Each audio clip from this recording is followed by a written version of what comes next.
Good evening, ladies and gentlemen. My name is Richard St. Kelly. I'm an inside University Behind Bars mathematics instructor. And I'm very excited to be your MC for this joyous occasion.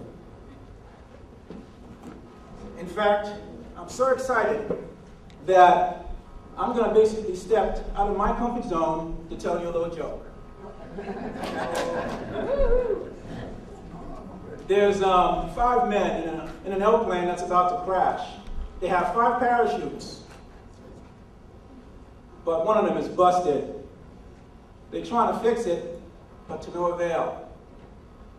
The pilot says, I'm a pilot, okay? I got my whole life ahead of me, and I got a whole lot of flying left to do. I'm sorry, folks, but I gotta go. So he grabbed one of the chutes and he jumped. The next guy says, I'm a doctor. I save lives. Society needs me. So I'm sorry as well. He grabbed a chute and he jumped. Next guy says, I'm the world's smartest man. Society needs me. Okay, I want to go share my intellect with the world. So I'm sorry as well. So I gotta go. So he took a chute and he jumped. There's an old man and a youngster left. The old man looks at the youngster and he says, you know what, youngster? I've been around for a long time. I enjoyed my life. Perhaps this is the end of the road for me. Maybe it's fate, maybe it's karma, who knows? But why don't you take the last chute and jump? The youngster looked at the old man. He said, oh man, you are a gentleman and a scholar. And you are a true humanitarian, a beautiful human being. And I really thank you from the bottom of my heart. But you know what? The world's smartest man just jumped out of the airplane with my backpack. I still got 2 chutes, so let's go. Ladies and gentlemen, I welcome you to University Behind Bars' second graduation ceremony here at the Washington State Reformatory.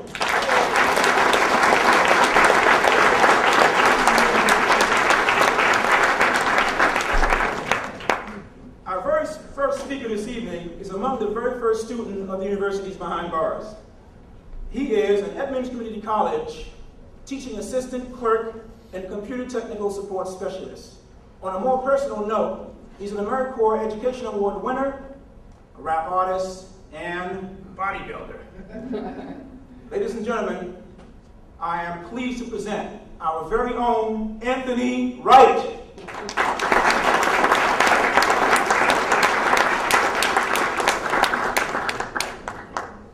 Introduction.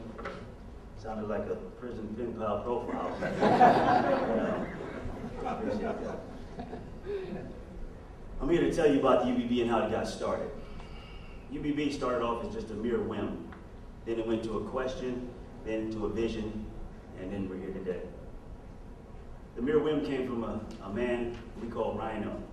He just asked, maybe we should try to get some college credit. And shortly after that, he left. And it must have been still stewing in Carol's mind, because maybe a year later, she had asked us in a Black Prisoners Caucus writing class. She asked us, how would you guys like to make some college credit? And that's like asking me to go on a cheeseburger. Before you finish, I'm So the consensus was we all wanted to do it. But we were figuring out how were we going to do it. Carol, she suggested that we enroll one person in Ohio University and pirate the material. Her word was share the material. And we all knew it. We would raise the money to enroll whoever was ready and test. But we were having a problem with that because they were just starting to do the out-of-state chains. So anyone who we enrolled, they made be on the chain. So she had contacted Ohio University and found out about the course for credit by examination. Now, in this course for credit by examination, either the instructor can create a curriculum and approve it through them, or they can use the curriculum from Ohio and we all test. Next question came up, what class should we do? And I know she was secretly hoping we all said English. But no, we were still thinking an adverb had something to do with math. So we said business, and that was her idea also, because she said we would always need to one-up the employers once released. She said she was always trying to stack the deck in our favor. So we went with business. And as we were going through business, she would have guest instructors come up, and they saw how brilliant we were, and they wanted to get involved. And since then, it's been like a snowball effect. People have gotten involved constantly, and we're here today, about to have 2 associate degrees and many certificates for classes on their road to getting bachelor's and associate degrees. And when I came to prison, I had 0 credit. Now I'm 24 credits away from an associate's degree. And that's... At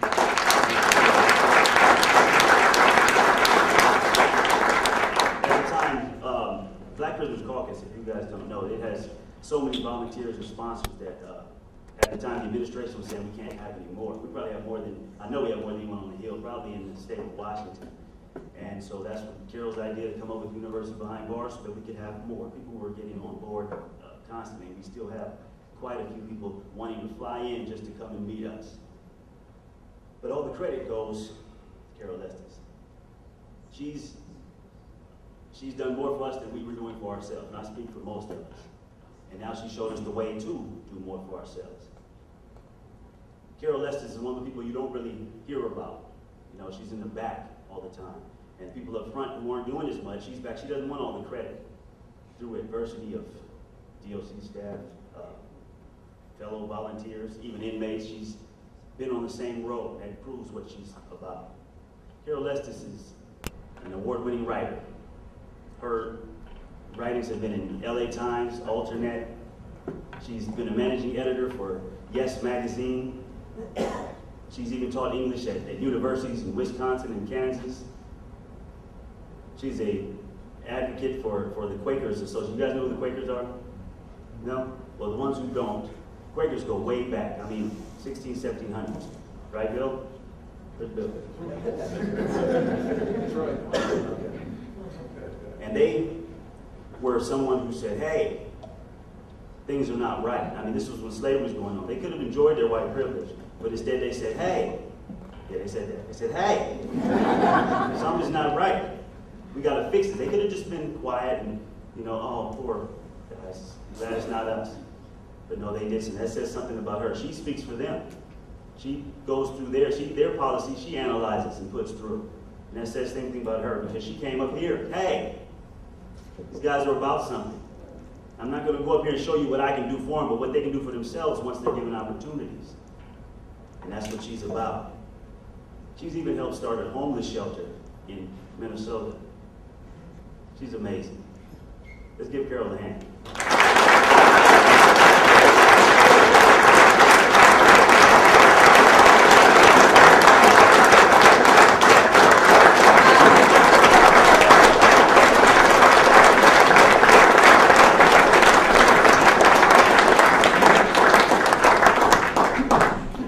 In the most appropriate way possible, we love her and we care dearly for her.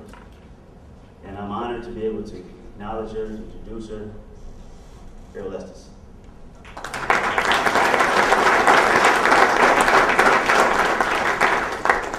Now that I got you up here, she probably would have came if she knew I was going to do this.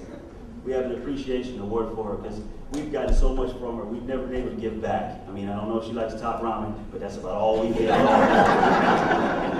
So, we came up with this award. It says an appreciation of opening a path to light, liberty, and learning.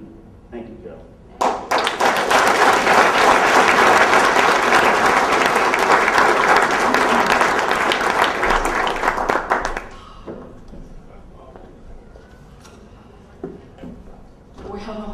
Well, thank you. Thank you very much. I know that when I get home tonight, my husband's going to have a lot to say about how none of that is true. Thank you all for coming tonight to honor these men who have done so much this last year. Wow, I am so excited and proud to be here tonight. I've been looking forward to this for so long. As I figure it, we're awarding about 300 hours of college credit tonight. Not to mention our first 2 associate's degrees. We've never awarded degrees before. And this is pretty much of a miracle because in Washington, as many of you know,